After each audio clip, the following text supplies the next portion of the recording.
Hi, I'm Solène, and at my father's company grand opening, my name tag didn't just have my name, it labeled me as the family's burden.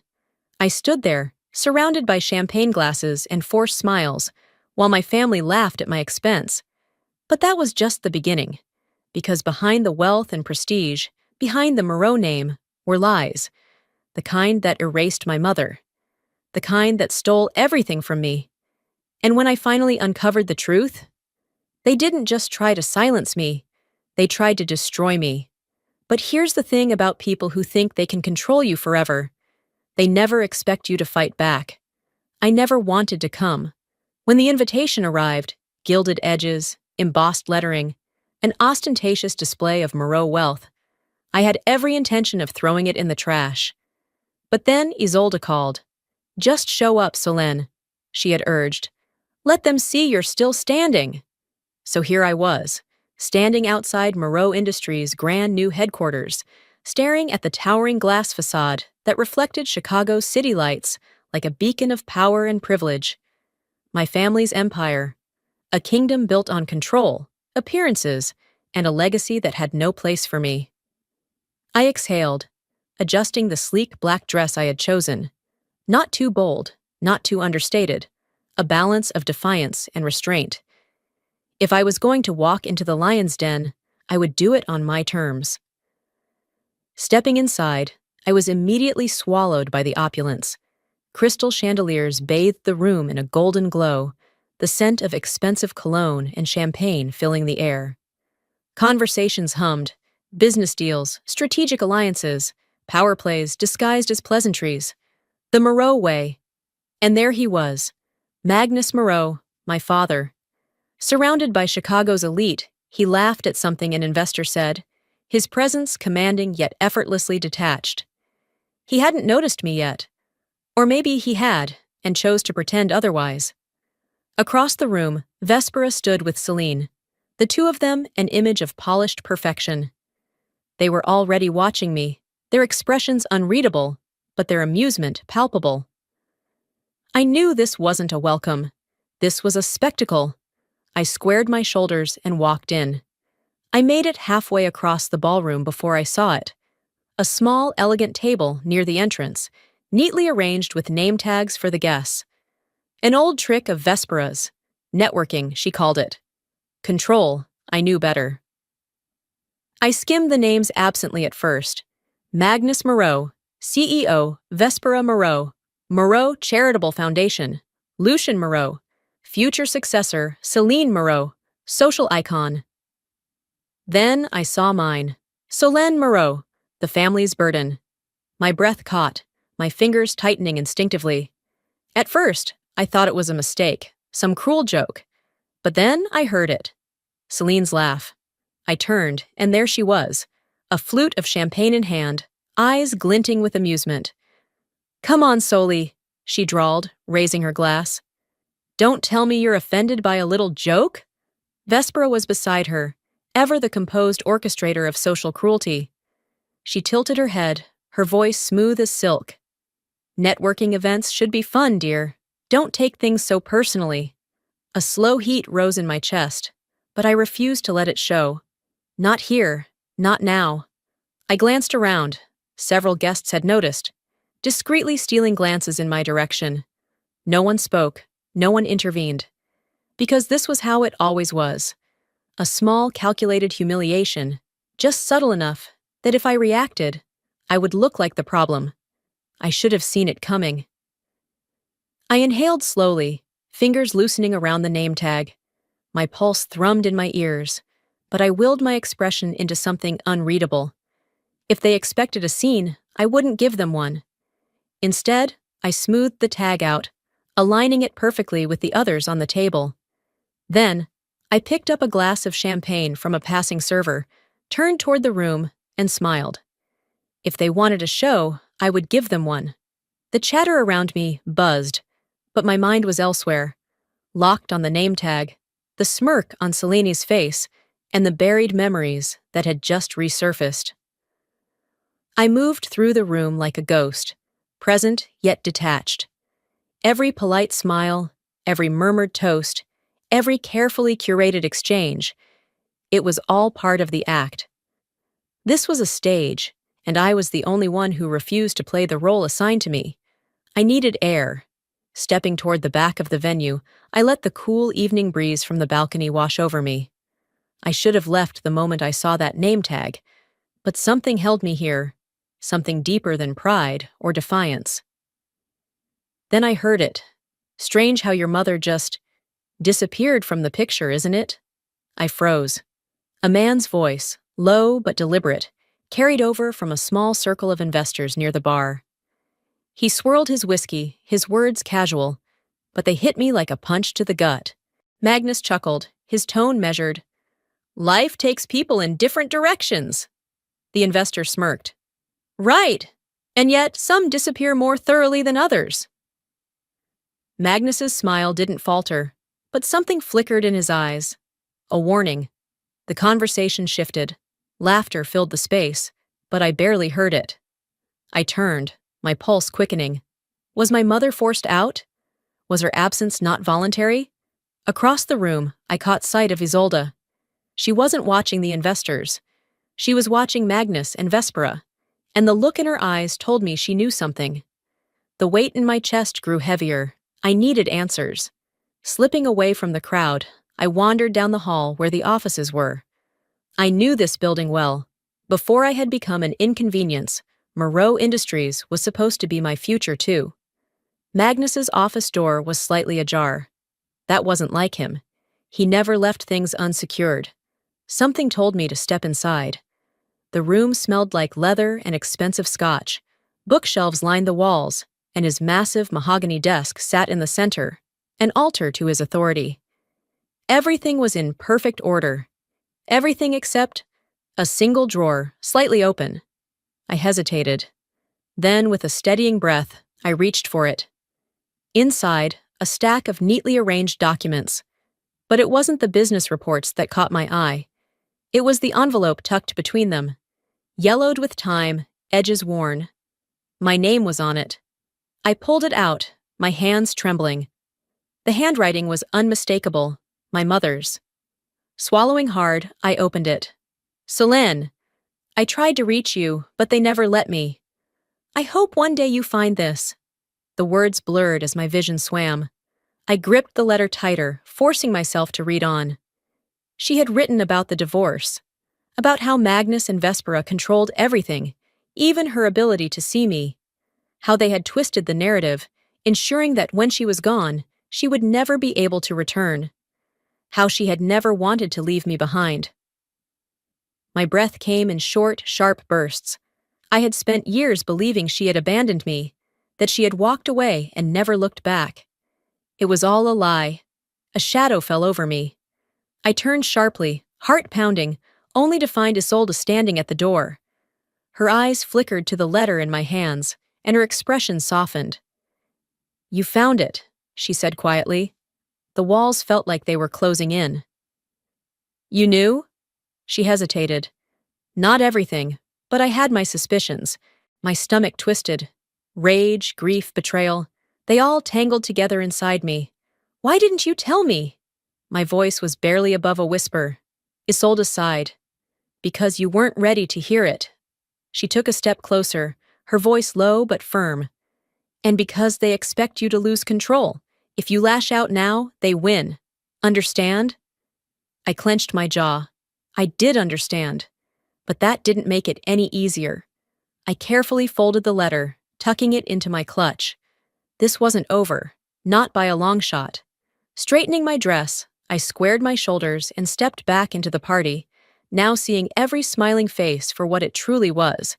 A mask hiding decades of lies. The sound of champagne glasses clinking filled the air, but all I could hear was my mother's words echoing in my mind. They never let me reach you. I stood motionless in the ballroom, gripping my clutch tightly, my breathing measured. Around me, the event carried on, oblivious to the storm brewing inside me. Laughter, polite conversations, the occasional flash of a camera. Every bit of it felt staged, rehearsed, artificial. I had spent years wondering why my mother had disappeared from my life, why I had been left behind. Now I knew the truth. And Magnus Moreau was standing just a few feet away, completely at ease, basking in the admiration of his peers, as if he hadn't orchestrated the biggest betrayal of my life. Then he raised his glass. "Ladies and gentlemen," he announced, his voice commanding the room's attention. "Tonight, we celebrate not only a milestone for Moreau Industries, but the legacy that we continue to build for the future." A murmur of anticipation swept through the crowd. I felt my pulse quicken. I knew my father well enough to recognize when he was about to make a move. "Strength, innovation, and leadership," Magnus continued, "are the foundation of our success, and that is why, tonight, I am proud to make it official. Lucien Moreau will be my successor, and my legacy will be entrusted to him alone." The applause was deafening. I felt my stomach drop. Vespera was watching me, her lips curling into a small, satisfied smile. Selene barely contained her smirk as she whispered something to a guest beside her. They had been waiting for this moment. Magnus hadn't even looked at me. Not once. I was out. Publicly, undeniably, irreversibly cut off. I swallowed the lump rising in my throat and forced a slow, steady breath. I had known, deep down, that there was never a future for me in this family. But seeing it confirmed in front of an entire room of strangers made the sting sharper, the weight of rejection heavier. But I wouldn't break here. I picked up a glass from a passing server and took a sip, barely tasting the champagne. My hands were steady, my expression unreadable. If they wanted me humiliated, they would be disappointed. I turned and walked out. I wasn't thinking about where I was going, only that I needed to be away from the flashing lights, the whispers, the suffocating presence of Magnus and Vespera. My feet led me down the hallway, past the event staff, until I found myself in familiar territory. Magnus's office. I hesitated. Then I saw it. The drawer. The one I had left slightly ajar when I found my mother's letter. A rush of something, instinct, desperation, pushed me forward. If Magnus had hidden that letter, what else had he kept buried? I pulled the drawer open, rummaging through the neatly arranged files, financial statements, board meeting minutes, stock reports, until my fingers brushed against something that didn't belong. A separate folder, labeled Charitable Allocations, V. Moreau. I flipped it open, and what I found nearly made me gasp. Numbers, transfers, accounts. It took me seconds to realize what I was looking at. Undeniable proof that Moreau Industries had been laundering money through Vespera's so-called charity foundation. My entire body went cold. "Whatever you think you found," a voice drawled from the doorway, "it won't matter." I turned sharply, my heart pounding. Lucien leaned against the doorframe, his expression amused, but there was something in his eyes. A warning. I clutched the folder tighter. "Then you won't mind if I take a closer look, will you?" His smirk didn't waver. "Careful, Solane. You might not like what you find." I held his gaze, refusing to let him see any hint of doubt. "Neither will you." His jaw tightened for the briefest moment before he pushed off the doorframe. "You've already lost. You just don't know it yet." I exhaled slowly as he walked away. I didn't believe him, not anymore. For years, I had been the outsider in this family, the inconvenience, the burden. But as I stared down at the incriminating documents in my hands, I realized something. I wasn't just a burden anymore. I was a threat. I inhaled sharply, glancing at Isolde. If they were willing to lie to me about my own mother, how far would they go to protect their empire? The answer came the next morning. I woke up to my phone vibrating incessantly on my nightstand. The sharp, relentless buzz filled the silence of my apartment. My stomach twisted as I reached for it, already knowing they had made their move. The first thing I saw was my name. Everywhere. Moreau Heiress Spirals. A jealous daughter's attempt to sabotage her father's success. Entitled and bitter, Solane Moreau tries to stir family drama at gala. A distorted, carefully edited video clip from the event was attached to most of the articles. It showed me at the name tag table, gripping the humiliating label, my jaw tight. Then, a selective cut of me walking away from Magnus's speech, a moment that now looked like a petulant act of defiance rather than self-preservation. I scrolled further, my pulse pounding in my ears. Then I saw her. Vespera, elegantly poised in a pre-recorded interview, her voice coated with false sympathy. We only ever wanted the best for Selene, but she refuses to be part of this family. This has been difficult for all of us. My stomach twisted as the video cut to Selena, shaking her head in feigned disappointment. We tried. We really did. And then Lucian, looking effortlessly composed. It's sad to see someone spiral like this, but some people just don't know how to move forward. I clenched my jaw so tightly it ached. They hadn't just disowned me. They were rewriting the story. And people were eating it up. The first call I answered was from Isolde. "Selene," she said, her voice clipped. "Turn on the TV." I had already seen enough online, but I grabbed the remote anyway. A news anchor was mid-sentence, my name scrolling in bold beneath her. Sources close to the Moreau family say Selene has struggled with her place in the family for years. Some speculate that financial motivations could be behind her recent behavior. My chest tightened. Financial motivations. "Isolde," I whispered. "What are they doing?" "They're making sure you have nothing left," she said, voice urgent. "This isn't just about reputation, Selene. It's about isolation. They've already started freezing accounts linked to your name, citing irregularities to justify it. And your industry contacts? They're pulling away. You're being blacklisted." I swallowed hard, pressing a hand to my temple. "Magnus and Vespera aren't just trying to ruin your name," she continued. "They're making sure you have nowhere to turn, and they won't stop here." A cold sense of dread settled in my gut. I had spent years trying to be indifferent to their cruelty, but this wasn't just cruelty anymore. This was war. I stared at my reflection in the dark screen of my laptop. For years, I had let them define me. I had let them make me small, insignificant, but they had underestimated me. I wasn't the same person I had been before. I wouldn't let them destroy me. I wouldn't just survive this. I would win. I reached for my phone and dialed Isolde. She answered on the first ring. "If they want to fight," I said, voice steady, "I'll give them one." I closed my laptop, my heart steady for the first time in years. It was time to show them exactly what a burden could do. I scrolled through the endless stream of articles, each one another carefully constructed lie. If they thought I would disappear, they were about to be very disappointed. The Moreaus had always been good at controlling narratives, at making sure the world only saw what they wanted it to see. But this time, they underestimated me. A sharp knock at my door pulled me from my thoughts. My heart jumped before I reminded myself that I was safe, at least for now. I opened the door to find a small, unmarked envelope resting on my doormat. No return address. A chill ran down my spine. I picked it up cautiously, stepping back inside before peeling the flap open. My breath hitched the moment I saw the handwriting. My mother's. The ink had faded slightly, the paper worn at the edges, but there was no mistaking it. "If you're reading this, it means they never let me reach you. I tried, Selene. I tried."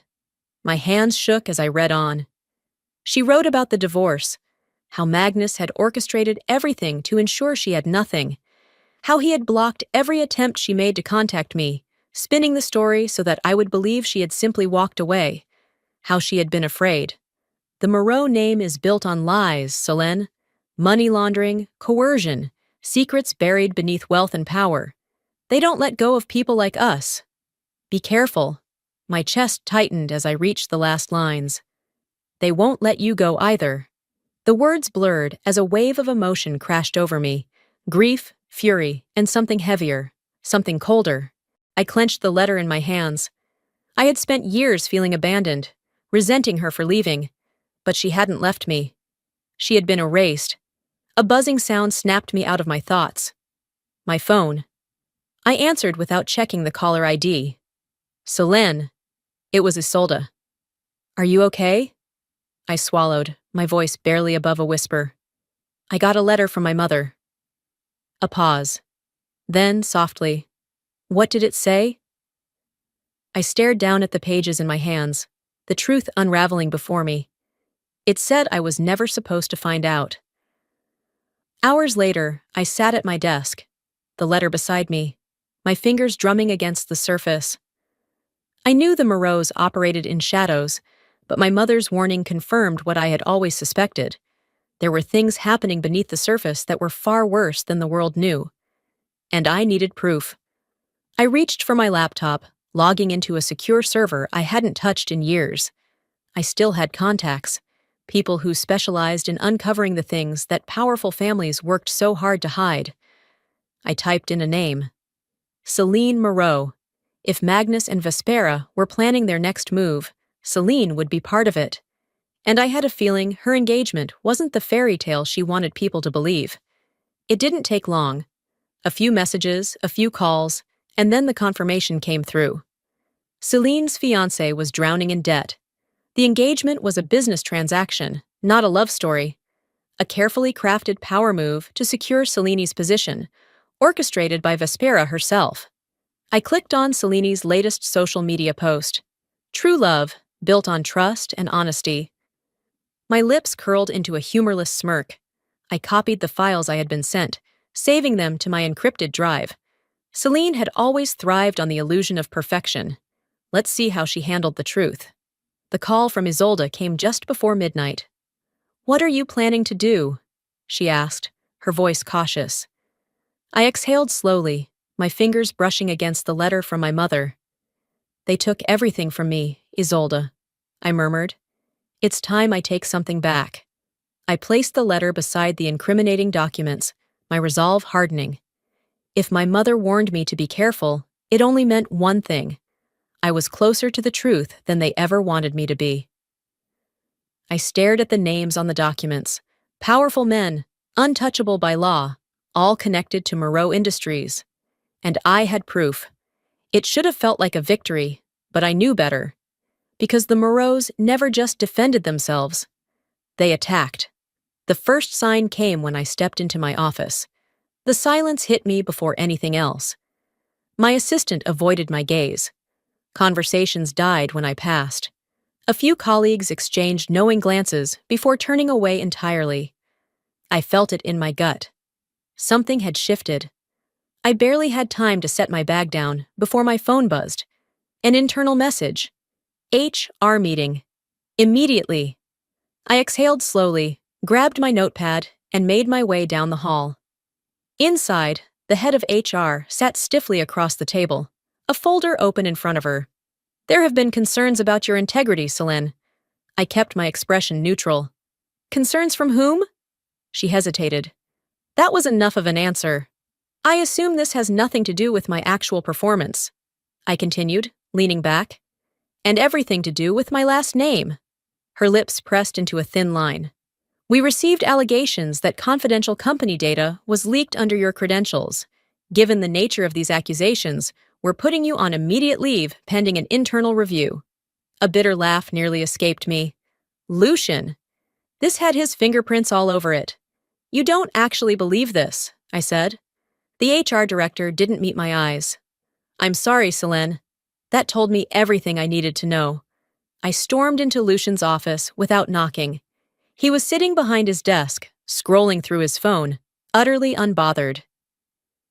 "You're trying to erase me," I said, slamming the door shut behind me.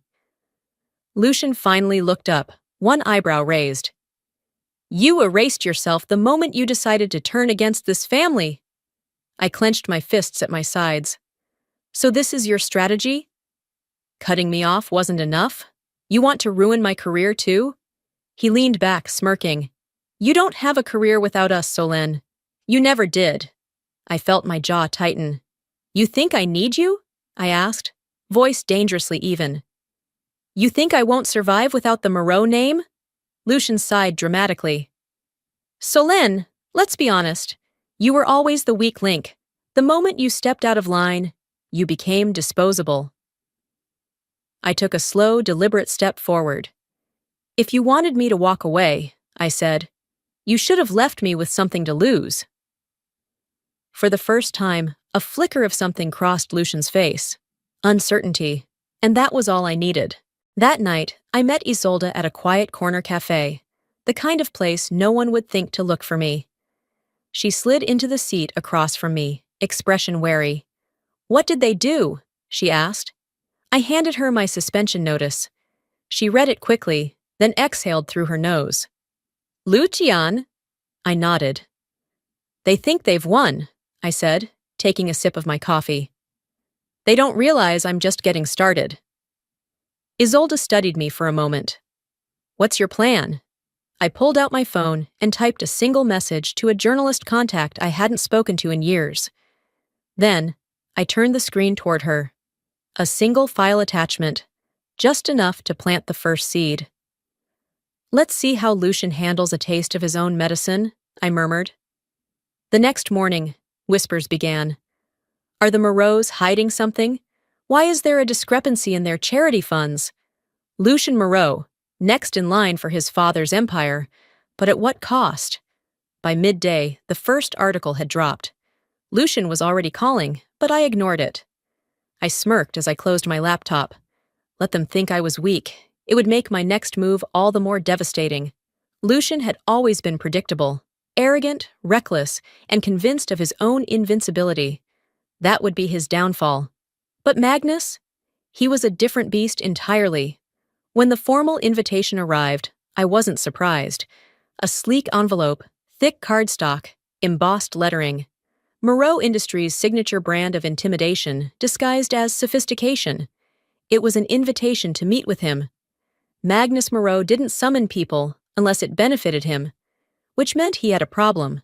And that problem was me. I arrived at headquarters exactly on time.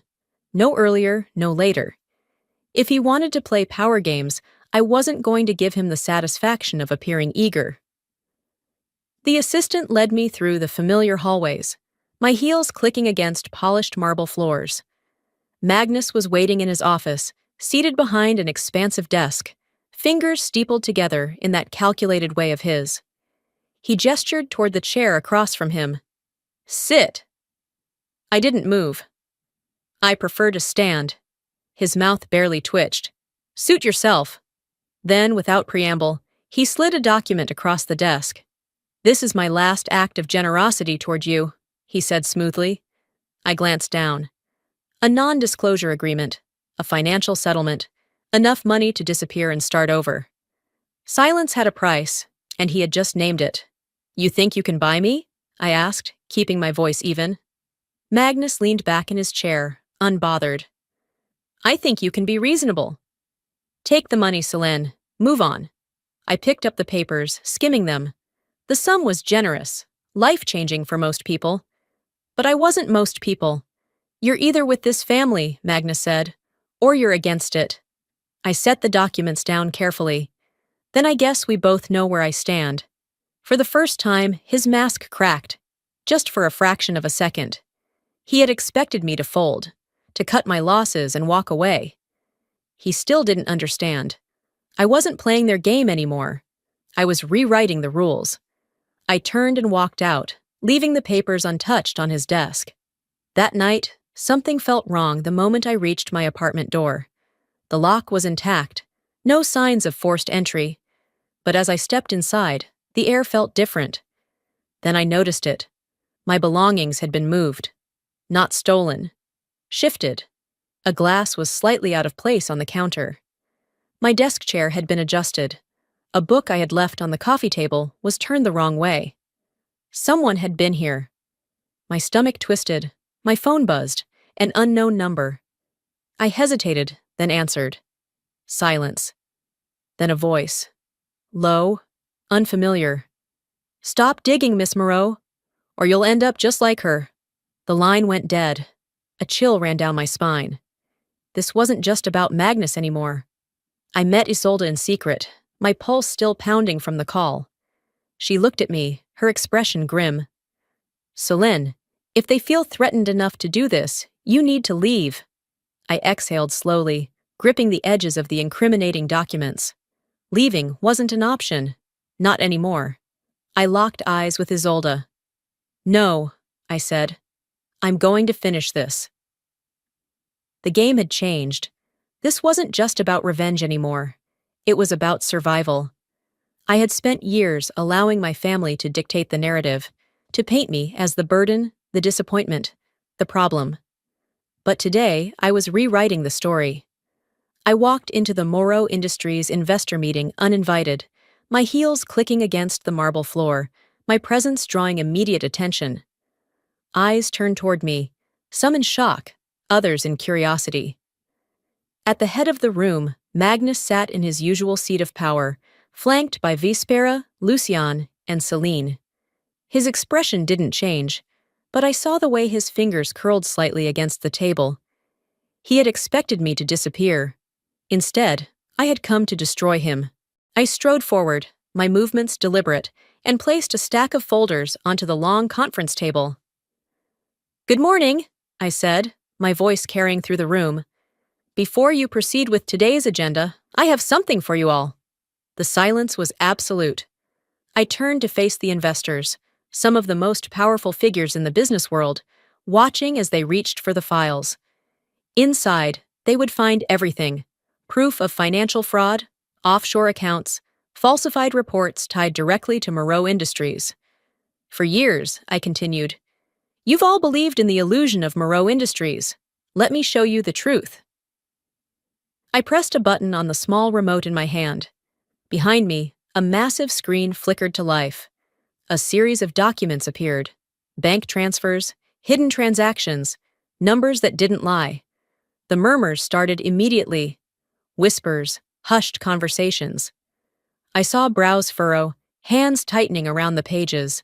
Then, Magnus stood abruptly. "Selene," he said, his voice low and controlled. "Enough!" I met his gaze and held it. "You don't get to decide that anymore." The reaction was immediate.